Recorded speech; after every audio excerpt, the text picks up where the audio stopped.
बंधुगण भगवान का कृपा एवं आपण मानकर शुभेच्छा एवं आशीर्वाद बल आमर जो होलिस्टिक हेल्थ केयर सेंटर वर्षे कंप्लीट है एवं आपण मैंने जो भाई भाव में आमको कॉन्फिडेंस रखिंट जो भाई आपण मैंने आसिक आमको सपोर्ट कर जो बहुत समय आमको गोटे हेल्पलेस होपलेस लगे से समय आपण मैंने आसीचंती एवं आमको समर्थन देइचंती। तो सेथिपई मु आपण मानक बहुत बहुत धन्यवाद जनाऊँगी एवं आगामी दिन में आपण मानक पई एक सुवर्ण सुजोग भाया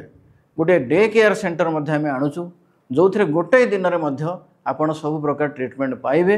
एवं आमर जो रिसर्च अच्छी से रिसर्च आमर 5 दिनिया प्रोग्राम जमी चले सेमती चलो एवं जो मैंने आज जाए आमर प्रोग्राम जॉइन करिसेंती समस्ते डिस्काउंटेड प्राइस रे ए समस्त ट्रीटमेंट पाई परिबे। तो सेथिपई बहुत बहुत धन्यवाद एवं बहुत बहुत आपण मानकर आशीर्वाद आमको थाऊ एवं आमे एमिति आगु चली थाऊ एवं होलिस्टिक हेल्थ केयर रे ओडिशा रे नंबर 1 हिसाब रे आपण मानक जेमति सेवा जोगई पारिबु सेथिपई आपण मानक पाखरे आमे आशीर्वाद भिक्षा मध्य करूछु। धन्यवाद।